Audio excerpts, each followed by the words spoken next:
Hello investors and welcome back to Just Randy Stocks. During this video, I wanted to talk about a strategic commodity. I say strategic because I think it's critically important and it's going to have a global impact, and that's copper. And not only do I want to tell you about copper, I want to make sure that you understand how it applies to those things you may be invested in, how you could use it as a macroeconomic indicator. And at the end of the video, I want to talk about 7 stocks that I haven't talked about in a while. So I got a lot that I want to talk to you about. Plus, I want to show you how to invest in this if you want to. And if you're not interested and you don't believe that this is a commodity that you want to have part of your portfolio, I just want you to hear me out because it may impact some of the stocks that you're currently trading or invested in. So I'm going to go through this quick. Commodities. I'm not one of those 18-minute video guys. I'm definitely not going to be on this one. Commodities. Subscribe to the channel. Give the video a big thumbs up. Oil, gold, metals, specifically copper. It's known to be a commodity that has a PhD in economics, and I thought that was very interesting because if we're having a great economy, things are rolling along, manufacturing's happening, you're going to use those items, you're going to use these elements to build homes, do manufacturing. It's in a lot of things that you may not realize as far as fundamental raw materials being used. So it's got a PhD in economics because if we have a good economy, typically you're going to see the price of copper go up. If we are about to go into a downtrend macroeconomic wise, you could see copper prices take a steep decrease. Now, 2008, there was a well-known housing market crash and copper prices went down, and right before they went down, they peaked to a surge level. There was a panic. People were ripping stuff out of homes, and you probably remember this, and people were taking things out of AC units because copper was so expensive. So the next thing I had pulled up was, as copper prices increase, there can be a panic. These panics have went as far back to 1789 when this was used as coins, and then coins got duplicated. Now, copper is the new oil, and Goldman Sachs did a podcast on this, which I thought was really interesting. And if you've got time to listen to that, I would say definitely check it out.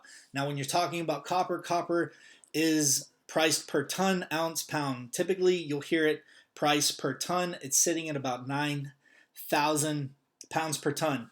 Tesla, just as an example, uses 45,000 tons of copper per year. Why do I talk about that? Because the quantity of copper that's used in vehicles today, compared electric vehicles specifically, compared to combustion engine vehicles, it just because of the electric properties or electricity properties, the way it conducts electricity, it is so much more friendly and a lot more of it's used. I've got exactly how much. Now, I wanted to talk about Goldman Sachs and this podcast that they did, but you can see down here it says, a surge in green capex or capital expenditure combined with a lack of copper mining projects will lead to a multi-year bull market in copper, explains Goldman Sachs. Basically, they talk about all of this in this video. That's pretty much a summary of what they talk about there. Now, why are we not prepared for this? Because all of this green energy EV movement, it's just taking place this last year. We had the pandemic. Then you really see things ramping up as far as Europe and the United States starting to sign policy.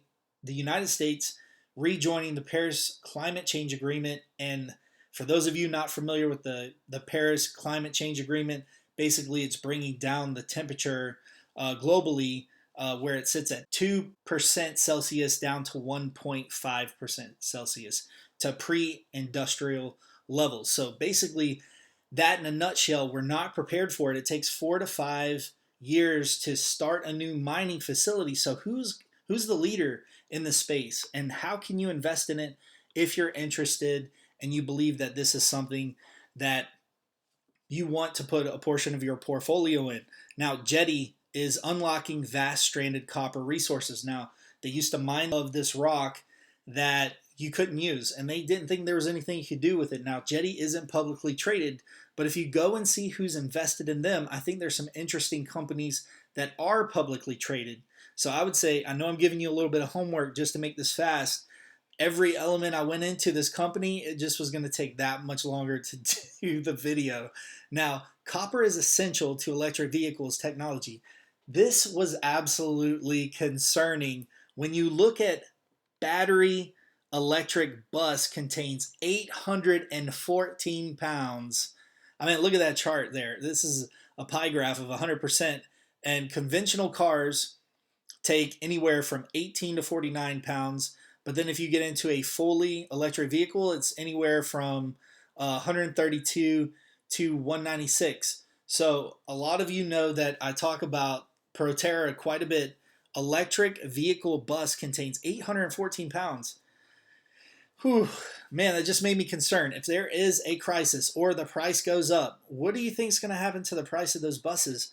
I don't know what the plan is there for that, but just wanted to put that on your watch list. So BHP Group. This is the one I looked into several companies. I looked at their financials, and this was sitting at $57 when I mentioned it in my Patreon, or you could find that in the description below if you'd like to check that out, get notifications before anyone else. I went through their revenue, and you could see quarter over quarter, it repeats it, but you can see the revenue is going up. They've got great gross margins. I looked through this company, and specifically, I went to their latest report, and I didn't do a super deep dive on the company, but I looked into a lot of their key areas, especially some of these KPIs, and you can see these key performance indicators year over year since 2017 to 2021. This company has been performing really well, and the profitability, EBITDA, cash flows, return on capital, I mean, it's just been looking like a solid company. The limited information that I did get on this company, it looks solid. So once again, that company is BHP. Check it out. So another way that you can invest into copper is if you were to go into an ETF and look at exactly which companies make up, and why not just pick the winner? And I believe that company was a winner, and it's, I think, in the top 3 of allocated companies that's rolled up. And yeah, be sure to do your own due diligence, but I wanted to make sure that I pointed out that I looked into a few different areas for that company. It's only went up $2, I would say, in the last week, but I could see that one doing really well. They're diversified. They don't just do copper. So I believe they even have some kind of merger or acquisition that's coming up in the middle of next year. So I wanted to look at the timeline because inflation is a concern, and I know a lot of people are concerned about potentially the market taking this massive dip because of inflationary pressures and all of the government spending. So I wanted to just say, take a look back at the past of influenza, World War II.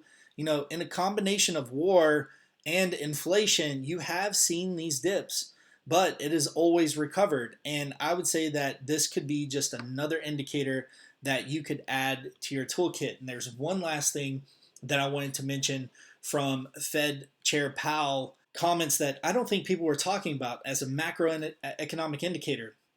Typically, when the market does dip, there is some type of disruption with the banks. Either people were lending money out too much. This cyber attack that Fed Powell keeps mentioning, and of course this article is from April, but in this last warning that the Fed chair spoke about, the cyber attack on the banks being the biggest risk of the economy. I think if that happens, you could see the type of dip that would take some time for us to come back from. And we know that Russia's had a history of and evidence of doing this in the past. So those are my thoughts as far as copper is concerned. I hope that helps you get copper and do some due diligence on the projects and which companies are invested there. I told you what my pick was. Here's my 7 other picks I wanted to tell you about.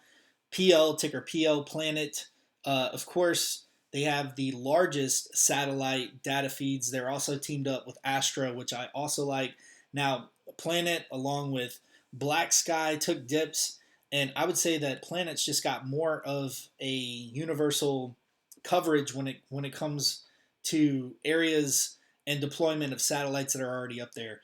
And when you want to look at information, historically, they've already got the coverage on more space, so they're going to be able to give more data points, I believe. Astra, daily launches. It went under the $8 range. That's crazy. FUV, ticker symbol FUV, it's definitely got the fun factor. Sandy's went through those vehicles, and I feel with their new production facilities, I think that's going to be a really good play. Proterra, did you see the copper that needs to be in those buses? We got a new leadership team. We're supposed to have a bad Q4. I mean, it's in the $8 range. It's went up to 9. You know, if you're willing to hold that till 2023, there's going to be so many things that go into production with 2-second shifts. You know, $8 range is going to be great, but they are going to, man, there's just going to be some challenges with the supply chain, I believe. I don't think we're planned and prepared for EV. I don't know what our government's doing to help facilitate the overall supply chain. And, you know, we've got to get some of these um, obstacles, the red tape of, you know, getting permits and whatever else needs to happen. We need to be pushing that. And I think it's going to be copper prices elevating that's actually going to push the topic. Now, Senseonics, some people are asking me ticker symbol SENS. If it doesn't get the FDA approval tomorrow, it could be postponed until Q1. You know, the FDA's attention, even though this is a medical device and there's the drugs, those are two separate categories. I believe a lot of the resources could have been focused on COVID, and, you know, medical devices kind of got set to the side. But we'll find out tomorrow. Close of business today. Maybe some people exited their position for Senseonics that were short-term investors, but I believe those longs are staying in and waiting until Senseonics is getting that FDA approval. Nubank, I think it's disruptive. I think it's in a high-growth region. That's ticker symbol NU. Anything under the $9 range or right there at 9, I think that that's going to be disruptive. Plus, it's backed by Warren Buffett, and he's got a very strong track record of picking good companies. And then SYTA, North America penetration. This one hasn't taken off yet, but I believe as soon as they announce something for some kind of, you know, deal that they were able to get their equipment and portfolio into the North America's regions and signed with someone, that could see a good bounce up. That's all I got. And thank you for watching to the end. If you did, be sure to subscribe to the channel, give the video a big thumbs up, and I'll see you in the next one.